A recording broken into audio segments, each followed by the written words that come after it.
Listen, blind one, said Yanko. You watch that place, know what I mean? There are some rich wares there. Tell, I did not catch the name. Not to count on my services any longer. Things have gone wrong. He will not see me again. It is dangerous now. I'll go to look for work at some other place, but he will never again find such a bold fellow. Also tell him that if he'd paid me better for my labors, then Yanko would not have left him. As for me, I'll always find an open road wherever the wind blows and the sea sounds. After a silence, Yanko continued, She'll go with me. She can't stay here. And tell the old woman that I guess it is time for her to die. She's lived too long. One ought to know when to quit. As to us, she won't see us again.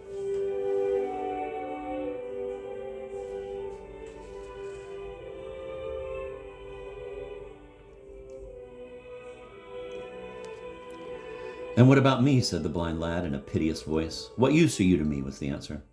Meanwhile, my Undine had jumped into the boat and signaled with her hand to her companion.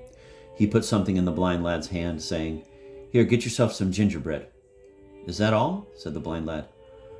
Well, here's some more, and a fallen coin rang against the stone.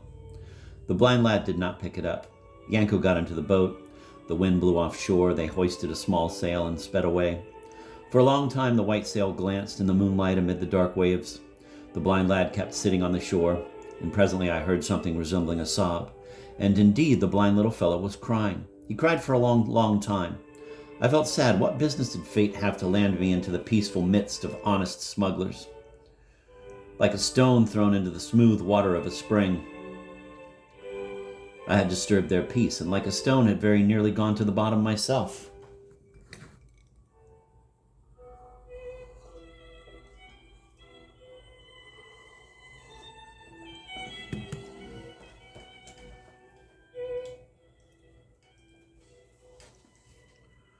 I returned to my lodgings. In the hallway, the burned-down candle sputtered in a wooden plate.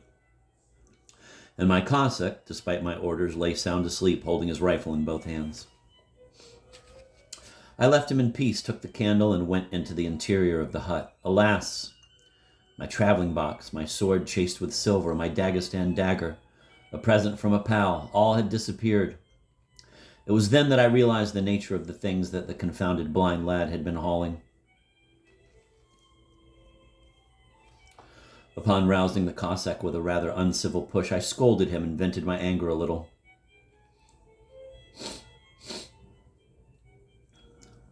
But there was nothing to be done. Really, would it not be absurd to complain to the authorities that I had been robbed by a blind boy and had almost been drowned by an 18-year-old girl?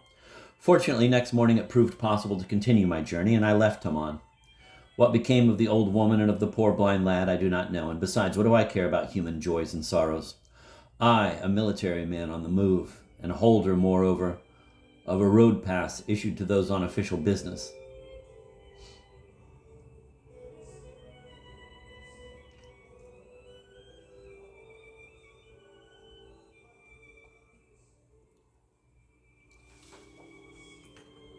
Princess Mary.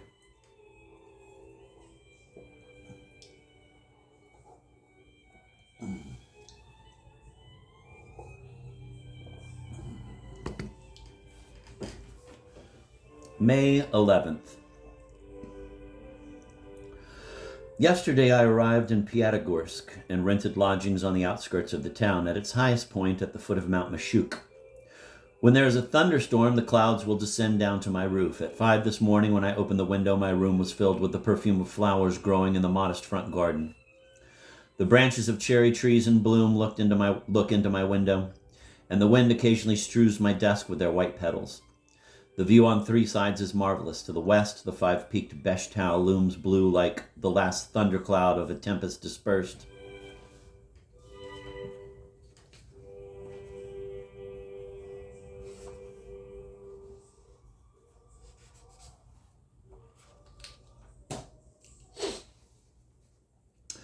To the north, Mount Mashuk rises like a shaggy Persian fur cap and closes off all that part of the horizon.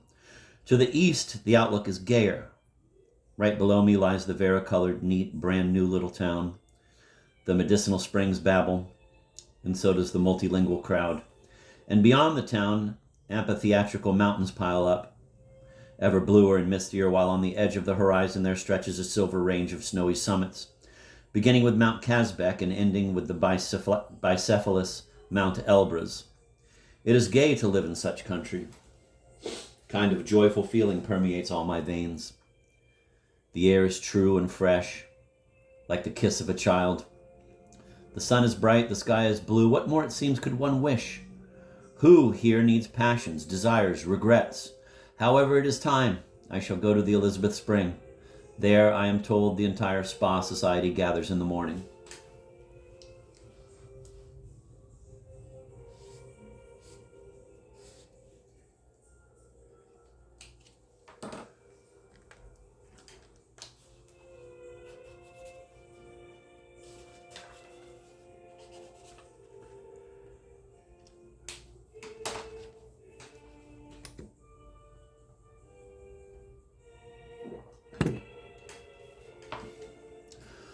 Upon descending into the center of town, I followed the boulevard where I came across several melancholy groups that were slowly going uphill. These were mostly families of landowners from the steppe provinces. This could be inferred immediately from the worn-out, old-fashioned frock coats of the husbands and the elaborate attires of the wives and daughters. Obviously, they had already taken stock of all the young men at the waters, for they looked at me with tender curiosity. The St. Petersburg cut of my military surtout misled them, but soon, recognizing the epaulettes of a mere army officer, they turned away in disgust. The wives of the local officials, the hostesses of the waters, so to speak, were more favorably disposed. They have lorgnettes. They pay less attention to uniforms. They are used to encountering in the Caucasus an ardent heart under a numbered army button and a cultivated mind under a white army cap. These ladies are very charming and remain charming for a long time. Every year their admirers are replaced by new ones, and herein perhaps lies the secret of their indefatigable amiability. As I climbed the narrow path leading to the Elizabeth Spring, I overtook a bunch of men, some civilian, some military, who, as I afterwards learned, make up a special class of people among those hoping for the action of the waters. They drink, but not water. They walk a little. They flirt only in passing. They gamble and complain of ennui. They are dandies as they dip their wicker-encased glasses into the well of sulphurous water. They assume academic poses. The civilians wear pale blue neckerchiefs. The military men allow ruffles to show above their coat collars. They profess a profound contempt for provincial houses and sigh after the capital's aristocratic salons where they are not admitted.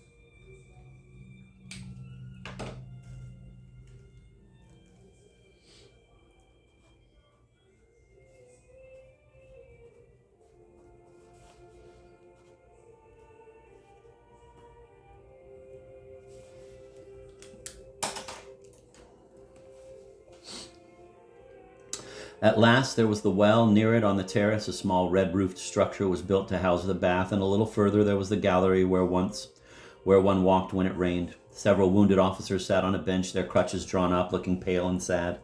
Several ladies walked briskly back and forth on the terrace, awaiting the action of the waters. Among them there were 2 or 3 pretty faces in the avenues of vines that cover the slope of Mount Mashuk. One could glimpse now and then the variegated bonnets of ladies partial to shared isolation. Since I would always notice near such a bonnet either a military cap or one of those round civilian hats that are so ugly. On a steep cliff where the pavilion termed the Aeolian Harp is built, the lovers of scenery perched and trained a telescope on Mount Elbrus. Among them were 2 tutors with their charges who had come to have their scrofula treated.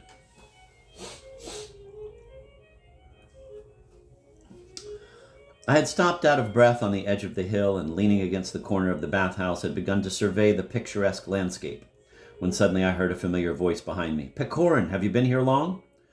I turned around. It was Grushnitsky. We embraced. I had made his acquaintance in a detachment on active duty. He had been wounded by a bullet in the leg and had left for the waters about a week before me. Grushnitsky is a cadet. He has been in the service only 1 year. He wears, following a peculiar kind of foppishness, a soldier's thick coat. He has a soldier's St. George's cross. He is well built, swarthy, and black-haired. Judging by his appearance, one might give him 25 years of age, although he is hardly 21. He throws his head back when he speaks and keeps twirling his mustache with his left hand since he uses his right for leaning on his crutch. His speech is rapid and ornate. He is one of those people who, for every occasion in life, have ready-made pompous phrases, whom unadorned beauty does not move, and who solemnly drape themselves in extraordinary emotions, exalted passions, and exceptional sufferings. To produce an effect is rapture to them. Romantic provincial ladies go crazy over them. With age, they become either peaceful landowners or drunkards, sometimes both. Their souls often possess many good qualities, but not an ounce of poetry. Grushnitsky's passion was to declaim. He bombarded you with words as soon as the talk transcended the circle of everyday notions. I have never been able to argue with him. He does not answer your objections. He does not listen to you. The moment you stop, he launches upon a long tirade, apparently having some connection with what you have said, but actually being only a continuation of his own discourse.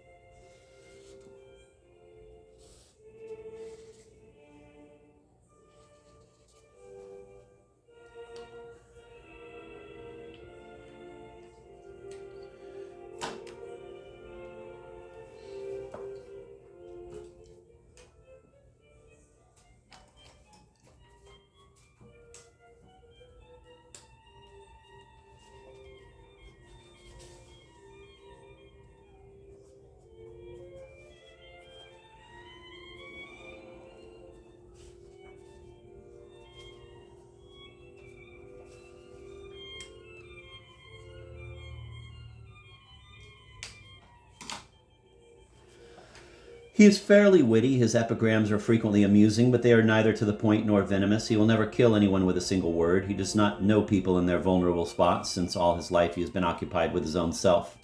His object is to become the hero of a novel. So often has he tried to convince others that he is a being not made for this world and doomed to suffer in secret, that he has almost succeeded in convincing himself of it. That is why he wears so proudly that thick soldier's coat of his. I have seen through him, and that is why he dislikes me, although outwardly we are on the friendliest of terms. Grushnitsky has the reputation of an exceptionally brave man. I have seen him in action. He brandishes his sword, he yells, he rushes forward with closed eyes. Somehow this is not Russian courage.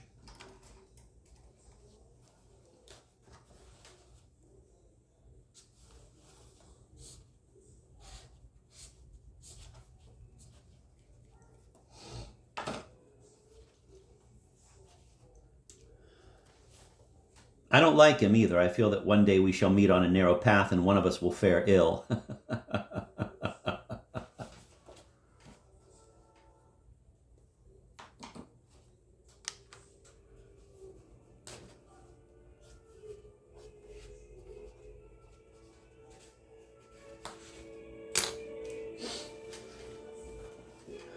His coming to the Caucasus is likewise a consequence of his fanatic romanticism.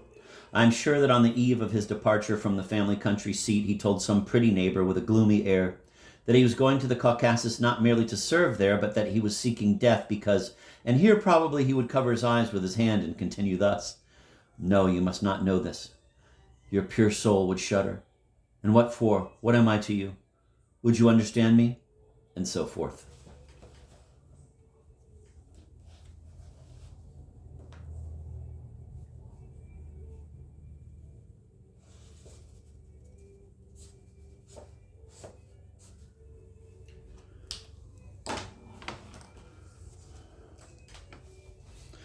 He told me himself that the reason which impelled him to join the K Regiment would remain an eternal secret between him and heaven. Yet during those moments when he casts off the tragic cloak, Grushnitsky is quite pleasant and amusing. I am curious to see him with women. That is when I suppose he really tries hard.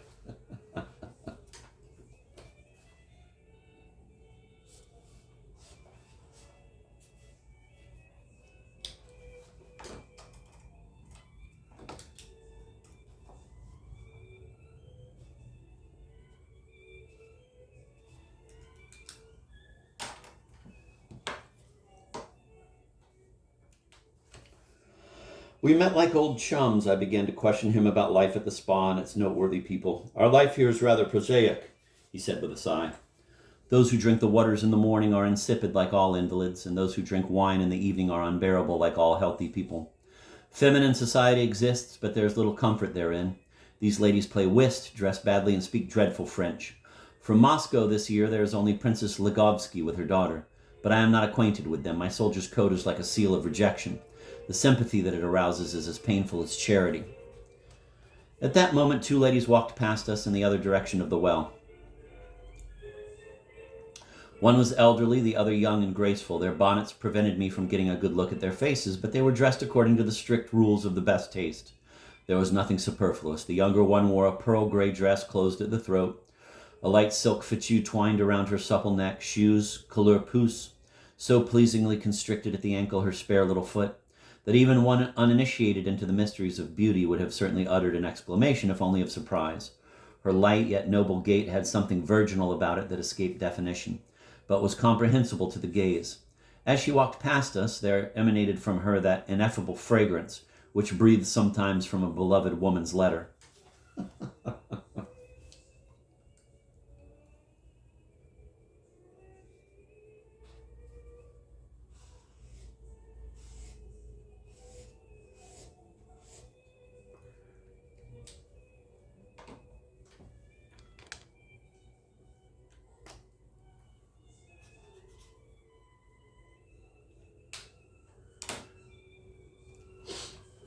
That's oh. Oh.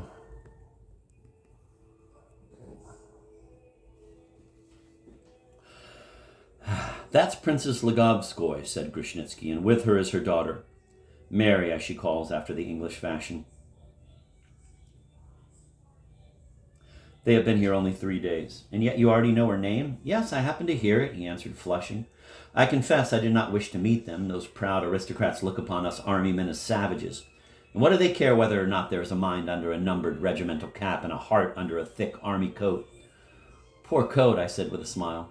And who is the gentleman going up to them and so helpfully offering them tumblers? Oh, that's the Moscow dandy Ravitch. He is a gamester. It can be seen at once by the huge golden watch chain that winds across his sky-blue waistcoat. And what a thick walking stick, like Robinson Crusoe's. And his beard and haircut, a la musique, are also characteristic.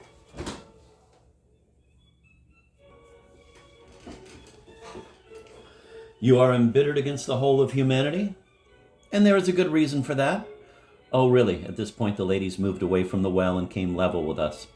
Grushnitsky had time to assume a dramatic attitude with the help of his crutch, and loudly answered me in French.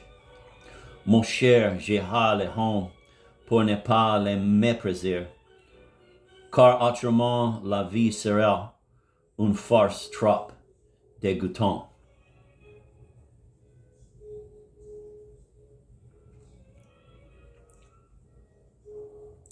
The pretty young princess turned her head and bestowed a long, curious glance upon the orator. The expression of this glance was very indefinite, but it was not derisive, a fact on which I inwardly congratulated him with all my heart.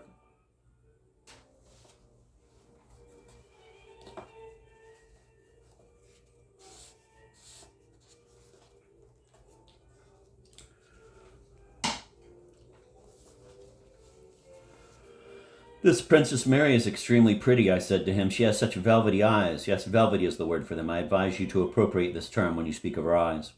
The upper and lower lashes are so long that the pupils do not reflect the rays of the sun. I like this kind of lusterless eyes. They are so soft. They seem to stroke you. However, this seems to be the only nice thing about her face. And her teeth, are they white? This is very important. Pity she did not smile at your pompous phrase. You talk of a pretty woman as of an English horse, said Grushnitsky with indignation. Mon cher, I answered, trying to copy his manner. Je me prie les femmes pour ne pas les aimer, car autrement la vie serait un mélodrame trop ridicule. I turned and I walked away from him for about half an hour. I strolled along the viney avenues, the limestone ledges and the bushes hanging between them. It was getting hot and I decided to hurry home. When passing the sulphurous spring, I stopped at the covered walk to draw a deep breath in its shade. and this provided me with the opportunity to witness a rather curious scene. This is how the actors were placed. The elderly princess and the Moscow dandy sat on a bench in the covered walk, and both seemed to be engrossed in serious conversation. The young princess, probably having finished her last glass of water, strolled pensively near the well. Grushnitsky stood right beside it. There was no one else on the terrace.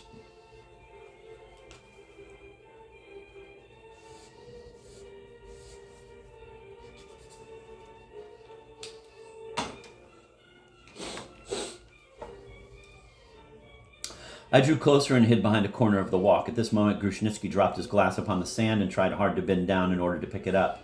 His injured leg hampered him. Poor fellow. How he exerted himself while leaning on his crutch, but all in vain. His expressive face reflected real pain.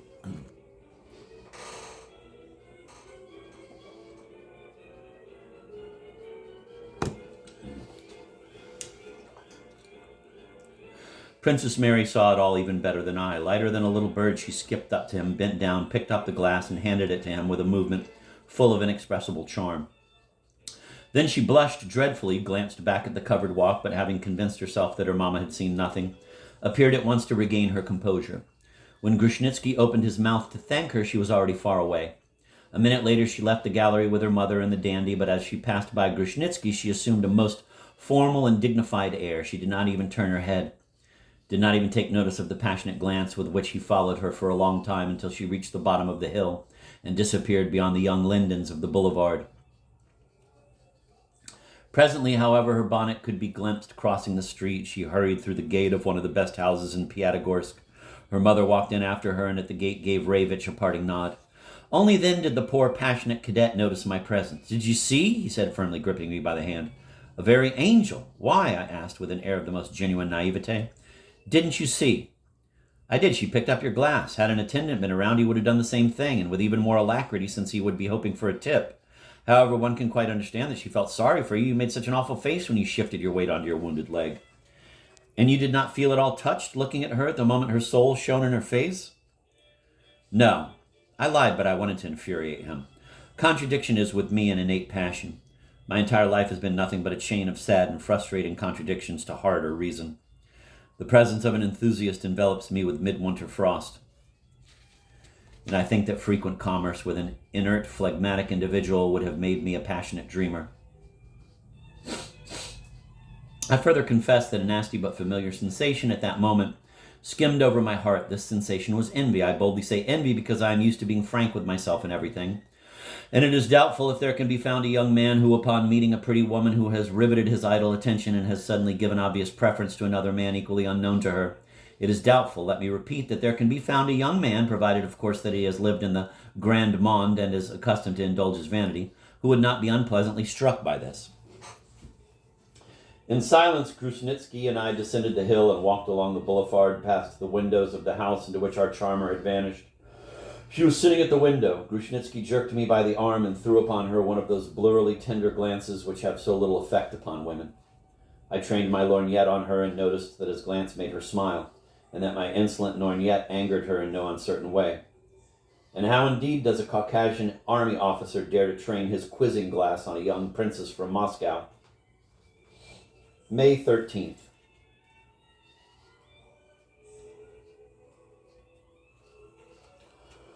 This morning my doctor friend called on me. His surname is Werner, but he is Russian. Why should this be surprising? I used to know an Ivanov who was German.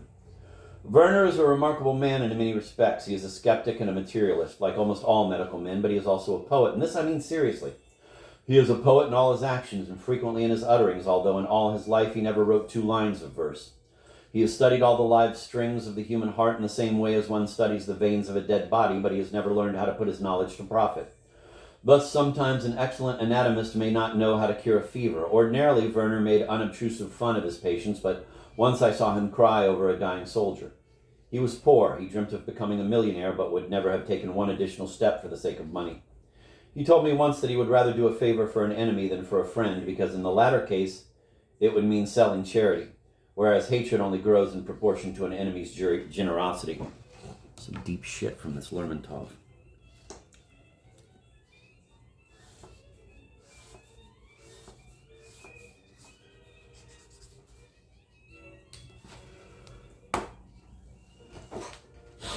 Let me read that sentence again. It's so juicy. He told me once that he would rather do a favor for an enemy than for a friend because in the latter case it would mean selling charity, whereas hatred only grows in proportion to an enemy's generosity. He had a caustic tongue. Under the label of his epigram, many a kindly man acquired the reputation of a vulgarian and a fool.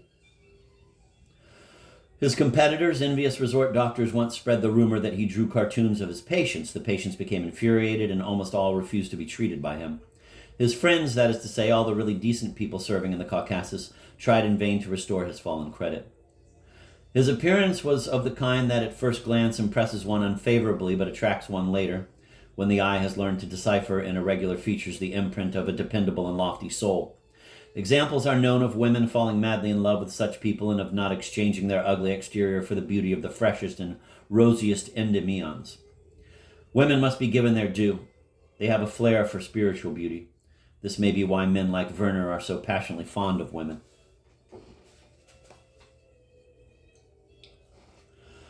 Werner was of small stature, thin and frail like a child. One of his legs was shorter than the other, as in the case of Byron. In proportion to his body, his head seemed enormous. He cropped his hair. The bumps of his skull thus revealed would have amazed a phrenologist by their bizarre interplay of contradictory inclinations. His small black eyes, never at rest, tried to penetrate your mind. His dress revealed taste and tidiness. His lean, wiry, small hands sported light yellow gloves. His frock coat, neckcloth, and waistcoat were always black. The younger men dubbed him Mephistopheles. He pretended to resent this nickname, but in point of fact, it flattered his vanity. We soon came to understand each other and became pals. For I am not capable of true friendship.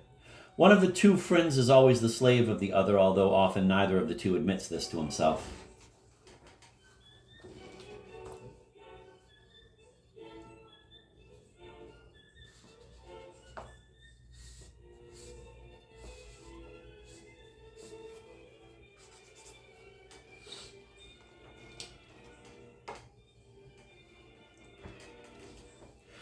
We soon came to understand each other and became pals, for I am not capable of true friendship. One of the two friends is always the slave of the other, although often neither of the two admits this to himself. I can be nobody's slave, while to assume command in such cases is tiresome work, because it has to be combined with deceit. I, moreover, am supplied with lackeys and money. We became pals in the following way. I first met Werner in the town of S, among a numerous and noisy group of young men.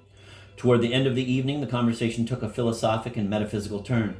Convictions were discussed. Everyone was convinced of something or other. As for me, I am convinced of only one thing, said the doctor. Of what? I asked, wishing to learn the opinion of this man who up to now had been silent. Of the fact, he answered, that sooner or later, one fine morning, I shall die. I'm better off than you, I said. I've one more conviction besides yours, namely that one miserable evening I had the misfortune to be born. Everybody found that we were talking nonsense, but really not one of them said anything more intelligent than that. Henceforth, we distinguished each other in the crowd. We would often see each other and discuss together with great seriousness abstract matters until we noticed that we were gulling each other. Then, after looking meaningly into the other's eyes, we began to laugh as Roman augurs did, according to Cicero, and having had our fill of mirth, we would separate well content with our evening. I was lying on the divan with eyes directed at the ceiling and hands clasped under my head when Werner entered my room. He sat down in an armchair, placed his cane in a corner, yawned, and declared that it was getting hot out of doors. I answered that the flies were bothering me, and we both fell silent.